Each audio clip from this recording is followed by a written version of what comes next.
오늘 요한복음 6장의 말씀을 가지고 예수님은 생명의 떡입니다 라는 말씀 제목으로 함께 은혜를 나누고자 합니다.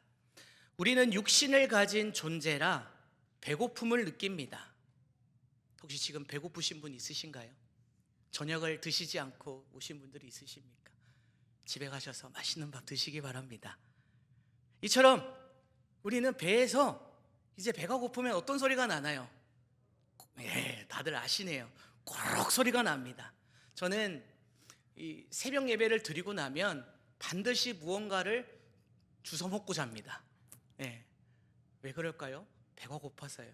새벽에 일어나서 이제 새벽 예배를 드리고 오면 왜 그런지 모르겠는데 언제부턴가 무언가를 먹고 자지 않으면 잠이 오지 않더라고요.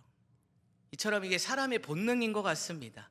저희 아들 운우도요, 최근에 이제 태권도 학원을 다니기 시작했습니다. 맨날 오면요, 태권 다녀왔습니다 라고 인사를 합니다. 보면 참 귀엽고 또 아빠의 미소를 짓게 합니다. 그런데 태권도를 하니까요, 집에 오자마자 밥을 찾습니다. 오자마자 무조건 배고프답니다. 그래서 저희 아내가 은우 오기 전 30분 전에 밥을 차리고 은우를 데리고 나갑니다. 그리고 오자마자 밥을 먹여요. 그래서 밥을 먹고 나서 수요일이나 금요일날 교회 못 올 때가 있어요. 사람인지라 먹고 나니까 지도 피곤한 거죠. 어찌되었든 이렇게 우리가 육신은요, 배고픔의 존재라 때가 되면 먹을 것을 찾습니다. 그런데 참 이상한 것은 육신의 배는 밥을 먹으면 채워지죠. 그런데 우리의 마음의 허기는 아무리 좋은 것을 채워도 좀처럼 채워지지 않는다라는 사실입니다. 재정의 자유를 얻고 부유해지면 무언가가 든든할 것 같은데 막상 부와 명예가 쌓이고 나면 그것을 잃을까 봐 불안해합니다. 자녀가 좋은 대학교에 가면 끝난 줄 알았는데 취업 걱정이 있고요, 또 결혼 걱정이 있습니다. 꼬리에 꼬리를 묻니다. 마치 구멍난 독에 물을 붓는 것처럼 사람들의 끊임없는 목마름과 배고픔 속에서 우리는 살아가고 있습니다. 그래서 우리는 자꾸 눈에 보이는 확실한 증거, 오늘 성경 본문에서 말하는 표적을 요구합니다. 하나님, 이것만 해결해 주시면, 이 증거만 보여주시면 내가 안심하겠습니다. 내가 걱정이 없겠습니다 라고 이야기하는 것이죠. 오늘 본문에 등장하는 유대인들도 그랬습니다. 그들은 최근에 예수님이 떡 5개와 물고기 2마리로 보여주신 오병이의 기적을 체험했습니다. 6장 1절 말씀에 보면요, 오병이의 기적의 말씀이 나옵니다. 이들은 오병이의 기적을 체험했습니다. 그들은 맛있게 먹고 배가 불렀습니다. 하지만 그들은 날이 밝자 배가 다시 고파졌고, 그들은 예수님께 찾아와 또 다른 표적을 요구하고 있습니다. 30절 31절 말씀에 보면 이렇게 기록하고 있습니다. 그들이 묻되 그러면 우리가 보고 당신을 믿도록 행하시는 표적이 무엇이니까? 하시는 일이 무엇이니까? 기록된 바 하늘에서 그들에게 떡을 주어 먹게 하였다 함과 같이 우리 조상들은 광야에서 만나를 먹었나이다. 말씀의 질문을 간단하게 말하면 이렇습니다. 하나님께서 모세를 통해 40년 동안 만나를 주었는데 당신은 우리에게 무엇을 보여주시겠습니까? 라고 질문하는 것이죠. 자, 예수님의 입장에서 볼 때는요, 참으로 황당한 일입니다. 그들은 오병이의 기적을 체험했다고 말씀드렸습니다. 떡과 물고기를 먹었습니다. 그럼에도 불구하고 그들은 예수님에게 무엇을 보여줄 수 있냐고 물어보고 있는 거예요. 보통 사람 같으면 내가 오병이의 기적 보여주지 않았느냐? 그거면 된 거 아니냐? 나한테 왜 그러느냐? 라고 따질 수 있지 않겠습니까? 하지만 예수님은 이 상황에서 그들이 알고 있는 사실의 핵심을 교정하여 말씀해 주고 계십니다.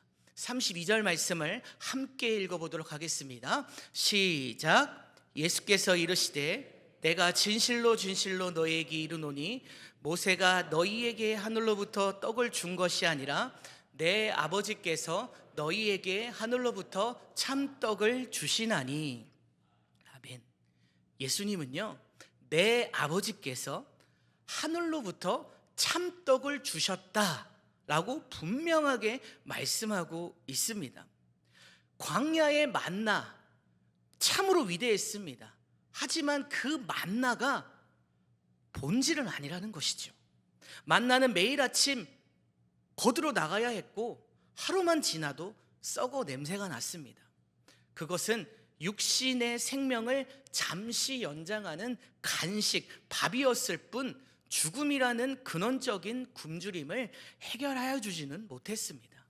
그래서 예수님은 35절 말씀에 무리들에게 중요한 본질을 말씀하시는데요. 35절 말씀 함께 읽어보도록 하겠습니다. 시작.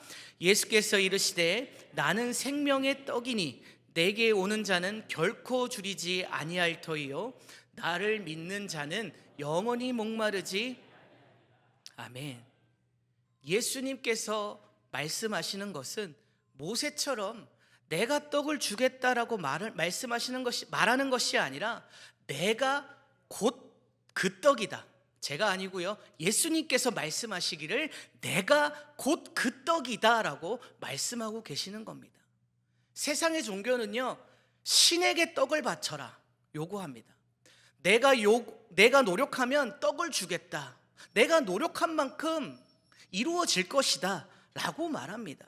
하지만 교회는 다릅니다. 기독교는 다릅니다. 기독교의 복음은 다릅니다. 하나님이 너를 살리기 위하여서 자기 자신을 떡으로 주셨다.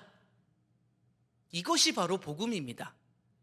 십자가에서 찢기신 예수님의 살과 흘리신 피, 그것이 바로 우리 영혼을 살리는 참된 양식인 줄 믿으시길 간절히 축복합니다. 그런데 우리는 왜 자꾸 영적으로 허기질까요? 예수님을 믿는다고 하면서 여전히 예수님이 주시는 손에 들린 선물, 물질, 건강, 성공, 이것에만 관심이 있기 때문입니다. 세상의 떡을 먹으면 다시 배고픕니다. 생명의 떡이신 예수님을 품은 자는요, 어떤 상황에서도 자족하는 능력을 얻게 되는 줄 믿으시길 간절히 축복합니다. 신앙생활 하다 보면요, 낙심이라는 것, 어려움, 고난 찾아옵니다. 내가 반복해서 죄를 짓거나 기도가 응답되지 않을 것 같을 때 이런 생각들을 하고 납니다. 하나님이 나를 버리시는 것은 아닐까? 내 믿음이 잘못된 것은 아닐까? 라는 두려움이 엄습합니다. 세상은 실적이나 효용 가치가 떨어지면 가차없이 내칩니다. 그러나 우리 아버지 되시는 하나님께서는요, 세상과 다르십니다. 그 말씀이 37절 말씀에 나와 있습니다. 37절 말씀에 이렇게 기록합니다. 아버지께서 내게 주시는 자는 다 내게로 올 것이요 내게 오는 자는 결코 내쫓지 아니하리라. 여기서 결코 내쫓지 아니하리라 라는 말씀은요, 원어로 이중 부정을 사용하여 매우 강력한 의지를 나타냅니다. 절대로 무슨 일이 있어도 어떤 상황에서도 쫓아내지 않겠다 라고 하는 하나님의 강력한 의지이며 다짐이자 맹세가 담겨 있는 말씀입니다. 여러분들이 오늘 이 자리 예배에 나온 것은 여러분들의 의지나 결단 같죠. 그럴 수 있습니다. 하지만 실상은 아버지께서 여러분들을 이 자리로 이끄셨다라는 사실을 기억하시길 바랍니다. 하나님의 주권적인 선택과 은혜가 먼저 있었다라는 것이죠. 이번 주일부터 수요일까지 있을 세 번 부흥회 역시 여러분들이 기도로 준비해야 합니다. 하나님께서는요, 여러분을 은혜 자리로 이끄시는 줄 믿습니다. 하지만 우리가 그 자리로 나아가지 않으면 아무것도 이루어지지 않는다라는 사실, 하나님께서는 언제나 우리를 기다리시고 우리를 이끄신다는 사실을 기억하시기 바라며, 기도로 준비하시고 또 부흥의 가운데에 또 호천의 목사님의 말씀을 통해 은혜 받을 준비를 하시는 사랑하는 서대전교회 성도 여러분들 모두가 되시기를 주님의 이름으로 간절히 축복합니다. 우리의 구원은 나의 어떠함에 달려있지 않고 나를 붙드시는 예수님의 신실하심에 달려 있습니다. 예수님은 당신의 핏값으로 산 자녀를 중간에 포기하거나 유기하지 않으십니다. 이 약속이 오늘을 살아가는 여러분들의 가장 든든한 기댈 수 있는 언덕이 되시기를 간절히 축복합니다. 세상에서는 거절당할까 봐 두려워하는 그 마음을 결코 내쫓지 않으시는 주님의 품에 내려놓으시기를 주님의 이름으로 간절히 축복합니다. 마지막으로 요한복음 6장 30절 이후의 말씀을 보면요, 예수님은 4번을 반복해서 강조하시는 말씀이 있습니다. 바로 마지막 날에 라는 표현을 하고 있습니다. 39절, 40절, 44절, 54절 말씀에 계속해서 반복해서 말씀하시는데요, 예수님은 왜 자꾸 먼 훗날 같은 마지막 날을 이야기하셨을까요? 우리의 시야를 현재의 고난에서 영원한 영광으로 확장시키기 위함입니다. 솔직히 예수를 잘 믿어도 이 땅에서 아플 수 있습니다. 그렇지 않습니까? 내가 예수를 잘 믿고 있는데 아파요, 힘들어요, 고난 당할 수 있다라는 거죠. 예수님께서도 사단의 시험을 받으셨습니다. 십자가에 죽으셨습니다. 우리라고 고난이 없겠습니까? 시험이 없겠습니까? 늙고 병들어 죽음을 맞이할 수 있습니다. 만약 이 믿음의 효력이 이 땅에서 잘 먹고 잘 사는 것으로 끝난다면 사도 바울의 고백처럼 우리는 세상에서 가장 불쌍한 자가 될 것입니다. 그러나 예수님의 약속은 죽음을 넘어섭니다. 40절 말씀을 함께 봉독하도록 하겠습니다. 시작. 내 아버지의 뜻은 아버지를 보고 믿는 자마다 영생을 얻는 이것이니 마지막 날에 내가 이를 다시 살리리라 하시니라. 아멘. 사랑하는 성도 여러분, 우리의 끝은 한 줌의 죄가 아닙니다. 우리의 끝은 부활입니다. 예수님이 사망 권세를 깨뜨리시고 부활하셨듯이 생명의 떡을 먹는 우리는 마지막 날에 반드시 다시 살아날 줄 믿으시기를 간절히 축복합니다. 이 소망이 있는 사람은 삶의 태도부터 다릅니다. 죽음이 끝이 아님을 알기에 눈앞의 이익을 위해 양심을 팔지 않으며 고난 중에도 찬송할 수 있습니다. 마지막 날에 다시 살리리라. 이 약속이 있기에 우리는 오늘이라는 거친 파도를 넘어갈 힘을 얻는 것입니다. 말씀을 맺겠습니다. 요한복음 6장 27절 말씀에 보면 예수님은 이렇게 말씀합니다. 썩을 양식을 위하여 일하지 말고 영생하도록 있는 양식을 위하여 하라. 여러분들은 무엇을 위하여서 바쁘게 뛰어다니고 계십니까?